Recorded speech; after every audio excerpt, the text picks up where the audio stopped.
Welcome to the Human Capital Innovations Podcast, your go-to source for personal, professional, and organizational growth and development.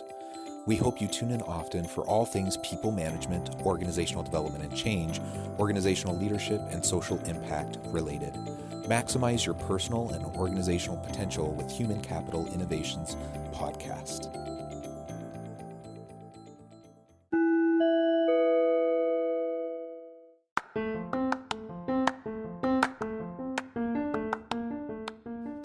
Welcome to the Human Capital Innovations Podcast. In this HCI podcast episode, I talk with Tim Franz about how mutual accountability for results, mutual support, and mutual concern for team members' well-being impacts achievement.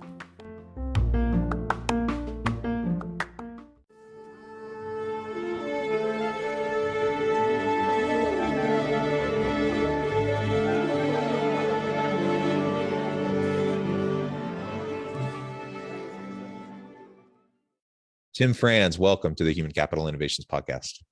Thanks for having me on, John. Yeah, it's a pleasure to be with you today. I'm super excited to have a nice conversation with you. We're going to be talking about your recent book and focusing in on how we can be mutually accountable for results in providing support for our people and showing mutual concern for team members' well-being and how that all impacts achievement, individual achievement, achievement within our teams, achievement within the firm. As we get started, I wanted to share Tim's bio with everybody. Dr. Tim Franz is an organizational psychologist, professor of psychology, and chair at St. John Fisher College. In addition to his academic role, he also works as an organizational consultant through his firm, Franz Consulting. And I just want to say, I'll give you a chance here in just a moment to share anything else that you would like about yourself. I love your background, your bio, your scholar practitioner orientation. That's something that I strive for as well. I'm also a professor and chair of organizational leadership at my university and do consulting work on the side. And so I think we're kindred spirits in what we're doing and trying to focus our life's work on. I was looking at your background, and I would agree we're kindred spirits here, John. I appreciate the overlap. Professing, consulting, focusing on organizational improvement. Really, my area, team development. And I will say that Seth and I have this great relationship, and I think you'll appreciate this, Seth, my co-author. I am a professor who consults. This is always our little joke, our shtick, so to speak. And Seth is a consultant who professes. So Seth and I have worked together for years on professing, consulting, authoring, and just generally being friends together. So really looking forward to this conversation because I think this need for meaningful partnership at work is so powerful, especially today. Yeah, I completely agree.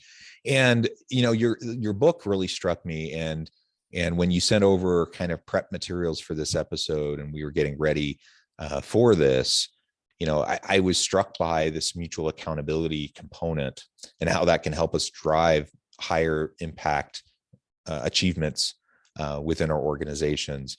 And people who listen to the podcast regularly probably hear me ad nauseum repeat the importance of developing a safe culture of mutual accountability and trust within your team.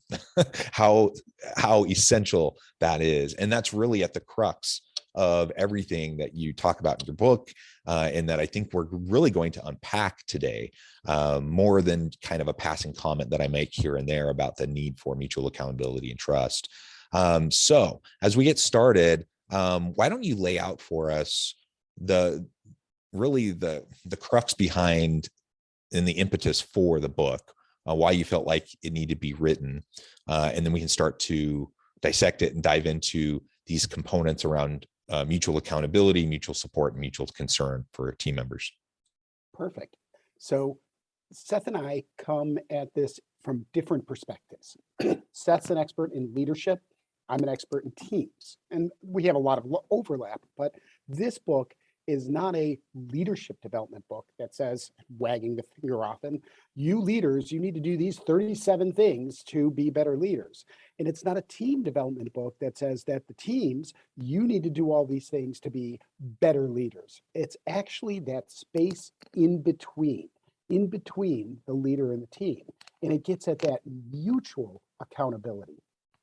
And I will admit that when we first started writing this book, we started writing it from the perspective of an organization development intervention, that the whole goal was to show people how to develop this. And as we wrote, and I'm sure you've had this experience before too, as we wrote, we realized the book was about something different. It was about becoming meaningful partners with the people with whom you work, that space in between, trying to hold each other mutually accountable.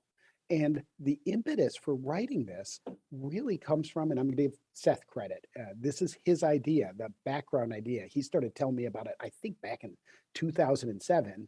And as an academic, of course, I said, we have to do research about this, and which we have. It's in the book. We detail it all in there. But he started talking about this, and I was really excited because it really gets at a two-way focus on making implicit expectations explicit. Instead of this idea of a leader of a team saying, I wish my team would communicate more. I wish my team would follow up. I wish my team would come to meetings prepared, on and on. I wish, I wish, I wish. And similarly, team members say the same thing. I wish my manager would help us to learn new things. I wish my manager would spend more time giving me direction and vision for where we're going. I wish, I wish, I wish. And these unmet implicit wishes are really what causes dissatisfaction, disengagement, despair, and then departure in so many organizations. Yeah, I think that's absolutely right. And so, and for me, it comes back to this notion of trust. And it's not because like trust gets eroded in teams and within organizations for so many reasons. And in my experience, usually it's not anyone's intention to undermine trust or, you know, to do something negative or to hurt the people around them. The leader, the manager wants to be good for their people. The people want to be good for their manager and for their team. But it comes back to this lack of effective communication, and people in consistent but small but consistent ways kind of erode and undermine that kind of a trust through these implicit types of expectations like you were discussing, and just the incapability of being able to really be super explicit, super clear, and having those straightforward conversations when those expectations aren't met. And then we start to fill in the gaps. We something doesn't happen the way we expect it to, and then we make assumptions about the person's motives, and then it spirals, and then all of a sudden, you know, the person's a horrible person, they're a terrible boss, we hate being here, and now we're looking for a job, or, you know, whatever, right? That kind of a scenario plays out over and over and over again in organizations all across the world. And it's not necessary. Like, we can get past that if we get to a point where we recognize our mutual accountability to each other.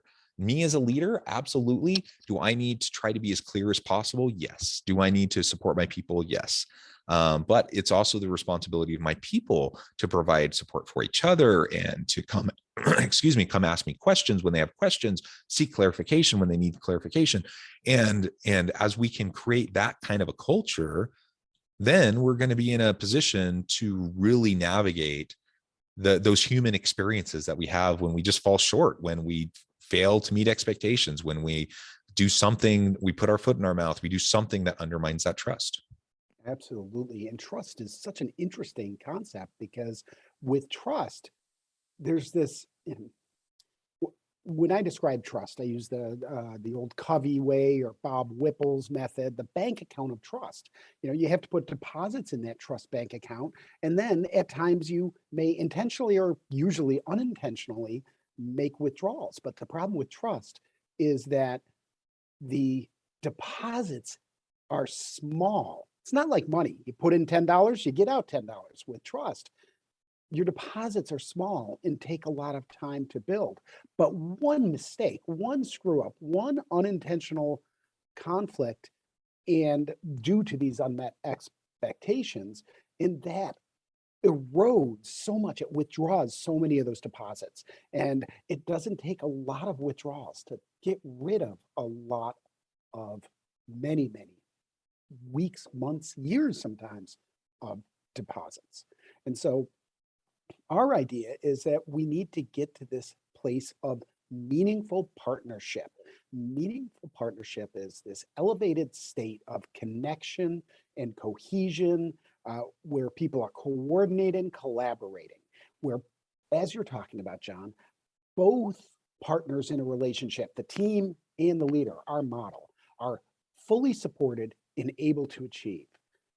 Both parties in the relationship feel accountable for the success of the relationship. It's not just about feeling good, it's about being successful. It's supporting each other at work so that everybody can be successful. And we get there through this routine exchange of appreciation and feedback that moves feedback from this once a year, top down, negative process to an ongoing, easy conversation. Yeah, absolutely. So we have those ongoing conversations. We can kind of short circuit the types of frustrations that often manifest over time as things don't, the unspoken frustrations that fester and build up over time. So we can just stay on top of those things. Now, part of this whole mutual accountability element that we've been discussing then feeds into these next two components, the mutual support and the mutual concern. Let's talk next about mutual support.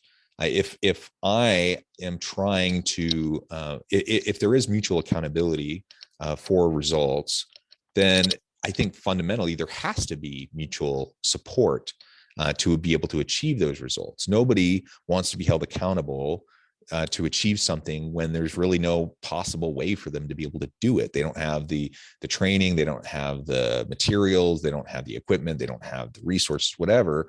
So there has to be support, but it can't just be expected that our leader gives us everything. Certainly our organization and its leadership needs to provide support, but we need to provide support to each other on our team. We need, as individuals of the team, members of the team, we need to provide support back to our leader. So how do we go about recognizing that and putting that into practice?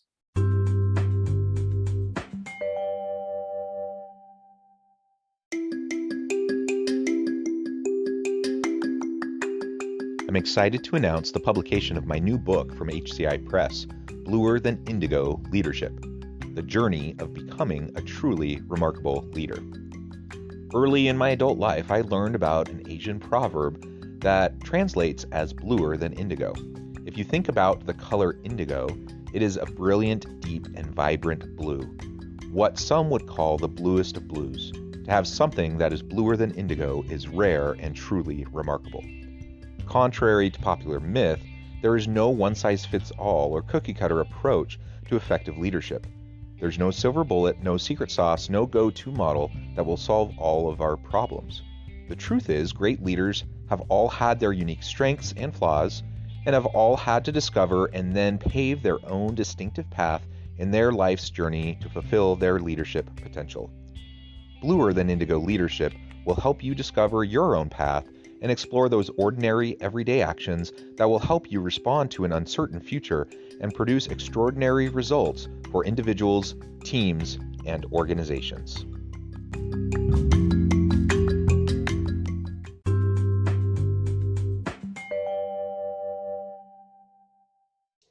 That's a great question. And I think you're getting at the heart of that space in between that we've been talking about, this idea that it's not just the leader, it's not just the team, but it's that mutual support. So one way to try to build that meaningful partnership, what we recommend is a process that we call a workplace covenant. This is one way it works really well. We provide evidence in the book. It's not the only way, but it's a way that creates a psychologically safe environment and is a relationship building process that creates support and success for the leader and the team to get them all on the same page, working together, rowing in the same direction in that canoe. And with a workplace covenant, the idea is you have a leader sit down, team manager, team supervisor, whatever it is, and they start off by listing their obligations to their team so that their team can feel supported at work and be successful.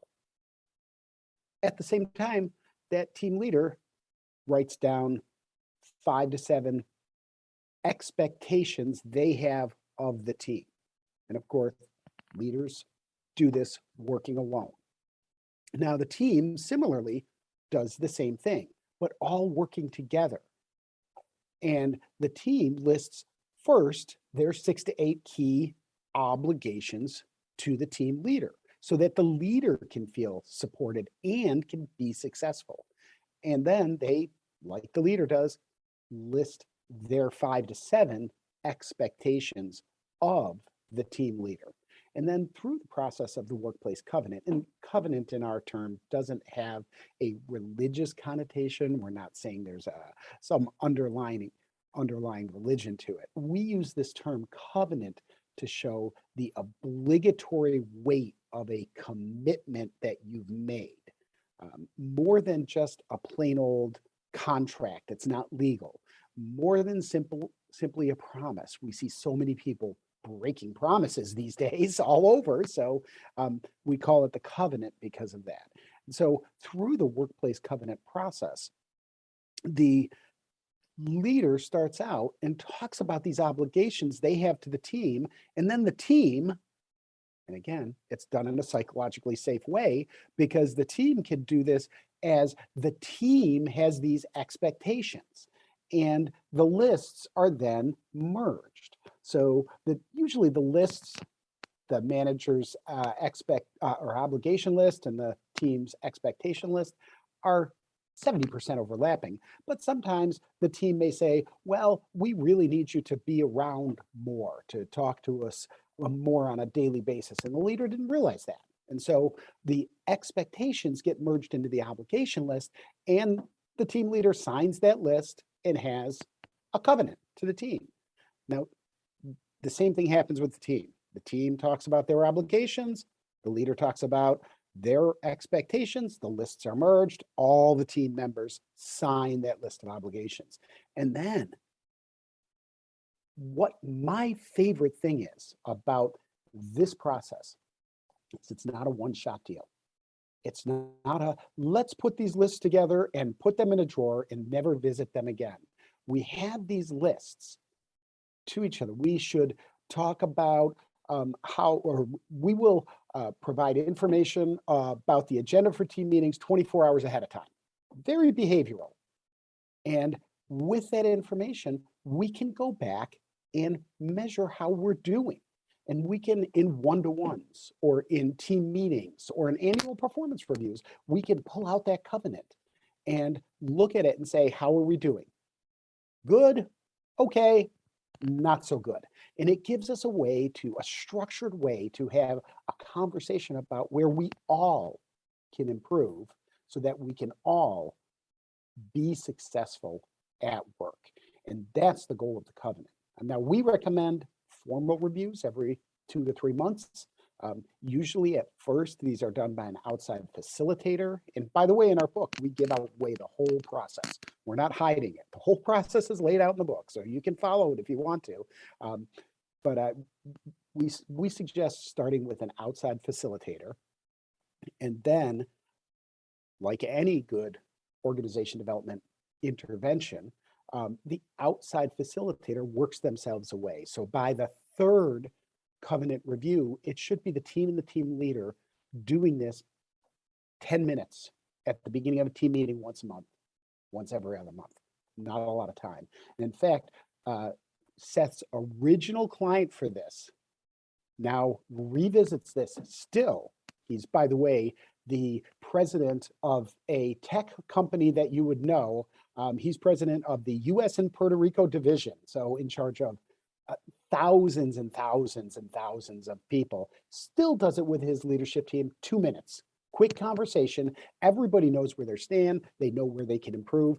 It's no threat. It's no concern. It creates that accountability for how we work together, and everybody can be successful. And that president actually attributes the success of his organization and himself to the workplace covenant that he's been doing for 15 years. Yeah, that's wonderful. Thank you so much for that. And I love the idea of a workplace covenant, just the gravitas to that, that it really focuses on the importance of this mutual agreement, this mutual accountability. And you've talked about this workplace covenant, how that really creates the mutual support. Let's talk a little bit more before we close today about mutual concern for team members' well-being. We live in a time and a place with a lot of social and political unrest. There's health issues with COVID and other health concerns. It's a tumultuous, difficult, challenging time for sure. So how can we develop that kind of mutual concern for our team members' well-being so that everyone is psychologically healthy, physically, emotionally healthy, so they can bring their best self to work and produce and perform and help everyone achieve? Our idea is that, well, to lay it out, we have a mindset, a model, and a medium. The mindset is getting to this meaningful partnership. Our model, and I think this is the heart of what you're getting at, John, is ERTAP, an acronym: empathy, respect, trust, alignment, moving to that sense of partnership. And the workplace covenant helps to build that work together by increasing empathy so that everybody has a profound appreciation for the perspective of the others on their team, understanding their challenges and how they feel and what's important. And then people have also this respect for one another, where each person, the leader, the team, all the team members, are seen as valid and legitimate partners who deserve the rights we would expect of ourselves, and somebody where we should cooperate with them in our job. And then finally, this heart of it, the trust, really means that we have this high confidence in what other people at work do, that I won't speak ill of others on my team and they won't speak ill of me, and we'll work together to continue to develop this work that we're doing. And this leads to that state of alignment where everybody is on the same page and moving in the same direction. And so working through processes like a workplace covenant can build this empathy, respect, trust, alignment, and move a team and a leader in a team or within a team towards this goal of meaningful partnership. Now, we lay this out as a linear process, and it's certainly not. It's not rigid because these things are mutually reinforcing. As we build more trust, of course, we have more empathy. As we have more empathy, we become more aligned. It's not so rigid as I originally discussed. But yes, there is this sequential nature, but it's a system where changing any one of these helps to improve the rest of them. Yeah, I love it. Tim, it has just been a real pleasure. I note the time. I'm going to have to let you go here in just a minute. But before we close, I wanted to give you a chance to share with listeners how they can get connected with you, find out more about your work, your book, your team, and then give us a final word on the topic for today. Well, thank you. First of all, I'm very active on LinkedIn. On my LinkedIn page, it's Tim Franz Consulting. I think there are some dashes in there or something like that. But you'll see my work from St. John Fisher on there, as well as my consulting work and writing that I keep on LinkedIn. Second, I have a website that, of course, I maintain it, so it doesn't get updated nearly so much as it should, but that's called teambuildingprocess.com. And through LinkedIn or through my website, you can get my email. And of course, because I'm full-time a college professor at St. John Fisher, it's really easy to find my email online. So Tim Franz, and if you look at St. John Fisher College in Rochester, New York, it's easy to find contact information for me. And the last word is really in this time today, as I jokingly got to say to John, currently at home in quarantine here in my household, there's this additional sense of alienation and isolation that many people felt before this pandemic, but people are feeling even more now. Developing meaningful partnership at work can really improve people's behavior, people's success in the workplace. Well said, Tim. It has just been a real pleasure. I encourage listeners to reach out, get connected, find out more about what Tim and his team can do for you. Check out the book. And as always, I hope everyone can stay healthy and safe, that you can find meaning and purpose at work each and every day. And I hope you all have a great week.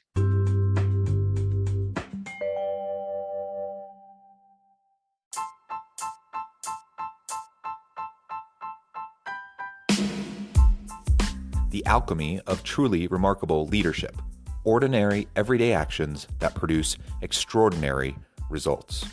Consider how the nature of work has shifted over the past 50 years. With increased globalization, rapid technological advancement, and the shift in economic composition, the average job of today looks very different than the average job of 50 years ago. What will the jobs and organizations of tomorrow look like? Moreover, what does this all mean for organizational leaders? What are the core competencies and capabilities of organizations and their leadership that are prepared for continued disruption and geopolitical and socioeconomic shifts? Regardless of what the future holds, increasingly, leaders need to be socially minded, data-driven, decisive, champions of talent, and disruptors of the traditional notions of leadership, teams, organizations, and work.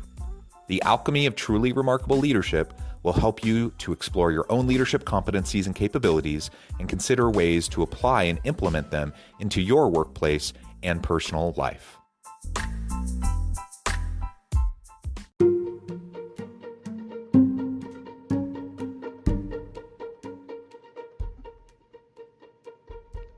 Check out Human Capital Innovations magazine, Human Capital Leadership.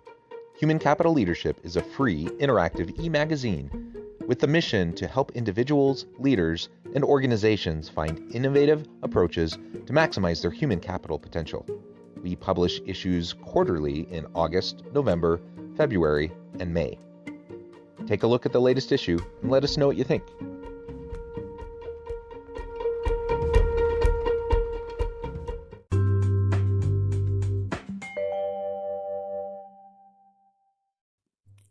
Thanks again for joining us for this episode of the Human Capital Innovations Podcast. I hope you stay healthy and safe and that you have a great week.